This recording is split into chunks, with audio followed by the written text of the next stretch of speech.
Sipas opozitës, dy premtimet e Gjabir Zharkut që i ka dhënë para një viti, ajo për krijimin e zonave industriale dhe komerciale për të nxitur investimet dhe zbutjen e papunësisë dhe ai për zhvillimin e turizmit malor e veror, as që kanë filluar. Unë si opozitare dhe si qytetari i komunës Kaçanikut nuk e kam pa asnjë premtim që është realizuar, përsa sa i përket kësaj punës të infrastrukturës, unë mendoj që është punuar diçka në infrastrukturë, ndërsa për ato të tjera, ato vetëm janë premtime të fushatës parazgjedhore, se nuk janë realizuar asnjë prej. Zyrtarët komunal nuk pajtohen me opozitën. Mund të them se kryetari me përkushtime më të shtuar dhe me një angazhim maksimal po i përmbush të gjitha premtimet e dhëna para fushatës.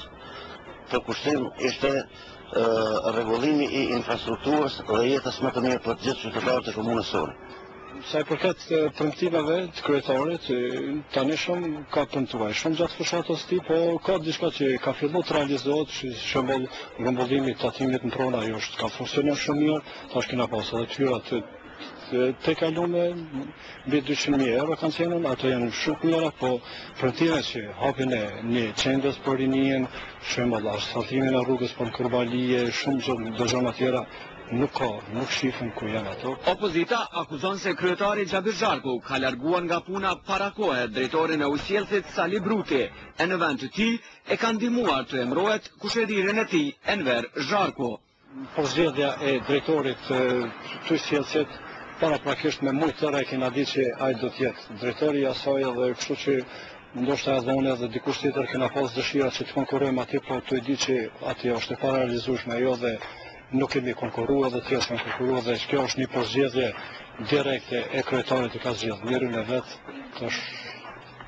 Si zakon ka dhe të kemi nazar në ndërmarrje këtu kemi pas dhe ai ka ndodhur, po sikur mos ishte do të thotë ardha drejtori i tri, njëri familjar i kryetarit, unë kisha thonë se e ka bënë një punë mirë për shkak se ka menduar në kuptimin pozitiv. Meqense vjen prej familjes së tij, unë nuk e di, s'e kuptoj shumë mirë sepse ka ndodhur të pikërisht nxjerrët në krye të kësaj ndërmarrje një afërmi i tij. Për këtë nuk kam ndonjë koment. Kam pas një uri se drejtori i usjellësit ka qenë në përfundim të mandatit të tij, ndërsa për çështën se ka sjellë dikan nga të afërmit të tij, për kush i ka qenë i hapur se di unë, sa kanë qenë informuar, dhe kjo ka shkuar në procedurë të rregullt, prandaj unë nuk pajtohem me këtë mendim të opozitës. Për të pasur një funksionim të mirë të qeverisjes lokale, mediat ishte dashur ta kryejnë punën e vet, duke mbikëqyrur punën e politikanëve lokal. Mirë po, radio që ekziston në Kaçanik, Radio Kaçaniku, kritikohet që funksionon si vegull e PDK-s, apo si radio e Gjabir Zharkut. Opozita kritikon udhëheqjen e kësaj radio se nuk po e përmbush kontratën për transmetimin e të gjitha seancave komunale. Faktikisht, radion e udhëheq nipi i kryetarit të komunës.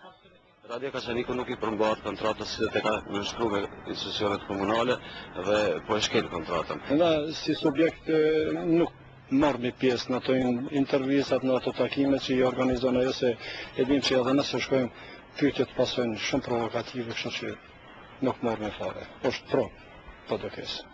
Sa jeni të pambarë kur dojnë e ki kryetar komunë?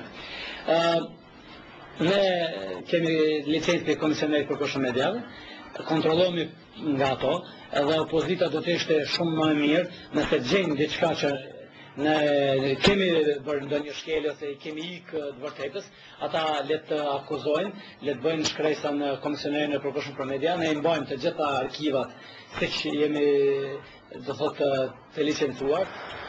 Premtimet e kryetarit komunës së Kaçanikut, Gjabir Zharku, nga zgjedhjet e fundit nuk janë realizuar. Opozita kritikon pushtetin për mungesë demokracie dhe transparence brenda kuvendit komunal të Kaçanikut, ndërsa për qytetarët problemet kryesore të komunës së Kaçanikut janë infrastruktura, papunësia dhe uji i pijes. Megjithatë, në komunën e Kaçanikut nuk është gjithçka ze. Komuna ka një administratë shumë efikase dhe tatimet e planifikuara që të grumbullohen kanë tejkaluar premtimet e dhëna. Mirë po, jo më shumë se 1 kilometër nga komuna në fshatin Bob është një shkollë fillore të cilën vështirë se mund ta gjesh në shekullin 21 dikond në përbot. Atë mungon gjithçka. Që shumë kushtet dhe mësa është ftoft më në? Po, shumë. Këtë parati të qonë. Kjo vëzë gëtë Verën e kanë qapë kështu mësh me shyrë jashtë qysh dush. himë shyrin tjerë, s'ki që nuk është. Nërë mësimit hinë, Në pengojnë. vinë ka dojtë në pengojnë pisasin, nërë mësimit. Është faktësia me modhe që është një ndër prej shkollave më të suksesshme në komunën tonë, për nga rezultati dhe në vend se të gradohet, ajo është e degradume për sa i përket ndahona e infrastrukturës dhe kushteve që ofrohen atyre në zonëve të trupit arsimor.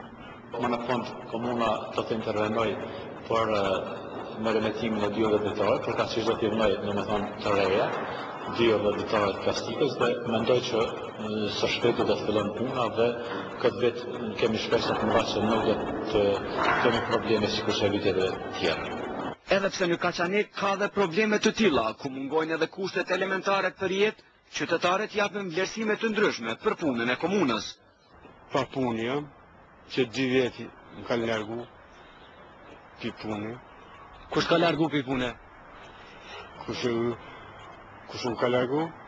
Që ke sistem, që ke parti më ka largu. Që 2 vjetë. Se me cëllën parti jetë? Unë me lete kërje. A kanë thonë një ndresh këtë rruga jo? A kanë thonë jetë të nderje me nderje kur gjohes që rrejnë a fjallë sa dus, punë që kur që 10 vjetës. Asnik, Pështë në vetë, katastrofë. në Kaçanik ka shumë probleme që duhet të zgjidhen, e papunësia është shumë e madhe, po në komunë ka dhe zyrtarë të tillë që mbajnë nga 2 postet për kundër faktit se kjo nuk lejohet as me leq. Opozita gjithashtu kritikon juve personalisht për shkak që kryeni 2 funksione në kuvendin komunal të Kaçanikut. Rolin e zëvendësve zyrtarit për informim gjithashtu janë edhe antar i asamblesë komunale. Që është më në kjo? Po kjo është një kritika aseshme, kjo është një e vërtet, një po tash me definimin edhe me aplikimin e ligjit të ri, unë do të përcaktohem për njërë nga pozitat, kjo le të mbetet përcaktohen unë vetë. Sigurisht që nuk do të jem 2 pozitat. Kur pritet të përcaktoni? Kjo pritet shumë shpejt ndoshta në seancën e ardhshme.